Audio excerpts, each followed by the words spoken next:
Welcome to this explainer. Today, we are diving headfirst into the terrifying folklore, the hidden motives, and the interconnected mysteries of a village that is literally paralyzed by a deadly curse. We're talking about a story where, every single time it rains, people just disappear. We've got a haunted coffin hunting in the forest, a dead mother calling her son out into a storm, and a hidden underground door that might just unlock an ancient evil. It's absolute nightmare fuel, and we're going to break the whole thing down, step by step. Okay, let's establish the ground rules right away. The ultimate chilling rule of this village is simple but deadly. If you hear your name in the rain, never answer back. And you guys, this isn't just some spooky superstition to scare the kids. It is a matter of absolute life and death.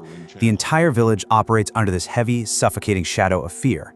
But before we get into the sheer terror of the storm itself, we really need to look at the human element here. Specifically, the outsiders who walked right into this cursed place with a hidden agenda. Section 1. Hunting the Deathless Elixir. So the exact catalyst for all the chaos that happens tonight revolves around something called the Mrityunjay Elixir.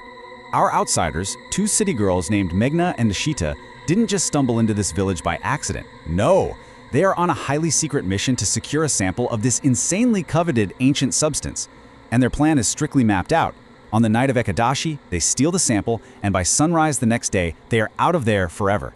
They are hiding this entire scheme from the villagers, even lying straight to the face of a suspicious local named Anuj.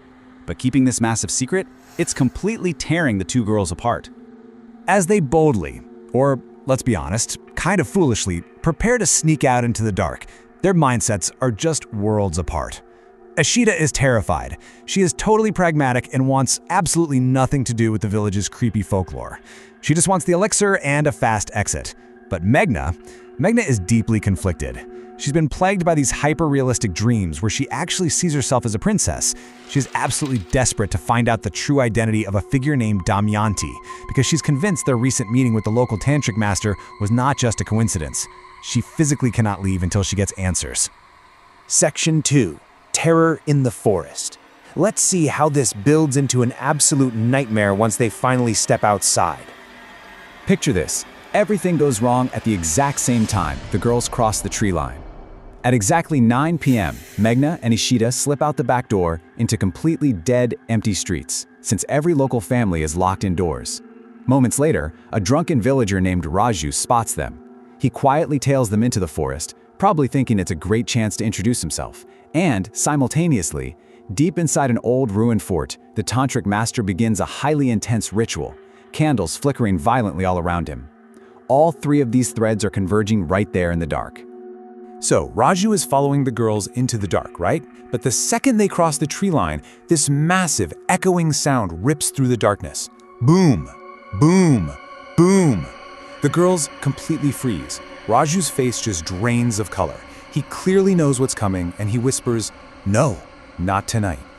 The sound is getting closer and closer, which forces us to ask a terrifying question based on what happens next. What on earth was dragging itself through the forest? A black coffin. Literally, out of the pitch black darkness, a black coffin is dragging itself across the forest floor. As Raju watches in sheer paralyzing terror, the lid of the coffin slowly creaks open. Suddenly, two horrifyingly pale hands shoot out and grab him. He screams as he's dragged completely alive into the dark box, and then the lid violently slams shut. After that, nothing but dead silence in the forest. Meghna and Ishita, understandably, run for their absolute lives. Section 3. Secrets Beneath the Palace. Now, what's fascinating is how the physical horror out in the forest triggers a massive supernatural revelation back at the fort. While the girls are running, the tantric master, who is deep in his continuous chanting, experiences this chilling vision. His breathing suddenly shifts. In his mind, he is completely transported into utter, suffocating darkness. He calls out, but there's no answer. Then out of nowhere, a glowing butterfly appears. It guides him through the void until he makes a groundbreaking discovery, a strange ancient door built directly into the earth, buried beneath layers of dirt. When the panicked girls finally make it back to the fort, the master snaps awake and immediately announces this vision to the village chief. He realizes the ancient book they seek might be hidden in that exact underground chamber. And you guys, the mystery deepens even further at 4 a.m. when Meghna finally manages to fall asleep. She has a dream so hyper-realistic it feels more like a memory, and it perfectly aligns with the Master's vision, giving us the next crucial piece of the puzzle. She dreams she's standing inside an ancient royal palace, dressed elegantly as a princess. She walks down a long hallway, opens an old cabinet, and finds a small box. Inside that box, she discovers a massive ancient key. She wakes up completely gasping for air, drenched in sweat, telling Ishita that the dream felt entirely real.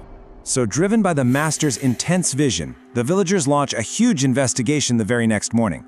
They are tearing through the ruined palace, searching every hallway, every hidden room, every dark corner. And it leads to a literal jump scare.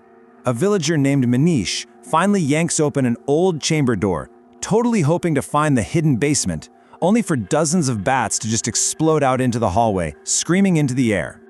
Section 4. The Call in the Storm. All of that daytime exploration, the ancient keys, the hidden basement doors, it all completely pales in comparison to what happens when evening falls, the dark clouds roll in, and the thunder finally begins to roar. The village descends into sheer, absolute panic the second the rain threatens to fall. Loud announcements start echoing through the streets, broadcasting a frantic survival protocol.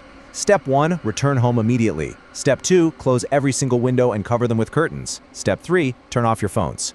Shopkeepers slam their shutters down. Parents literally yank their children indoors, because everyone knows when the rain begins, they come. As a family is frantically locking up their house, a young boy named Chintu asks his dad why they need the curtains. His father's expression turns deadly serious and he says, "We don't use curtains to hide from them. We use them so we don't see them." That line is pure nightmare fuel, right?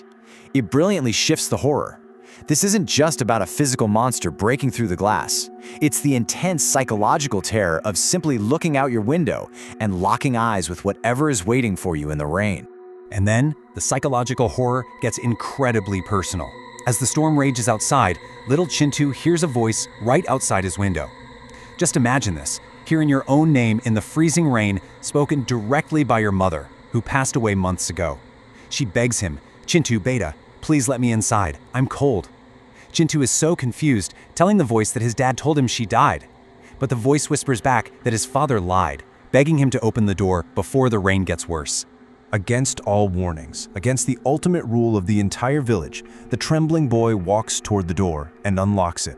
At first, there is absolutely nobody on the empty porch, but then a voice suddenly screams his name, "Chintu!" A shadow shifts in the rain, and a woman-shaped figure slowly starts approaching through the darkness. Just before Chintu can even scream, his father, the village chief, rushes forward. He shuts off every single light in the house, grabs Chintu, and violently pulls him into another room. As the voice outside continues to desperately beg to be let in, the father holds his trembling son in the dark and delivers this absolutely chilling realization: that is not your mother. The next morning, the chief finally comes clean to his son. He takes Chintu to the edge of the village near a massive tree and breaks down the origin of his mother's restless spirit. Years ago, during a massive storm just like the one they had, Chintu's mother was trapped outside after dark. And the fatal catalyst, a phone call came through to her. The exact moment she answered it, a blinding, horrifying bolt of lightning struck her. When the light finally faded, literally only ashes remained. Ever since that night, the villagers believe her spirit wanders the storms, desperately calling people outside to join her.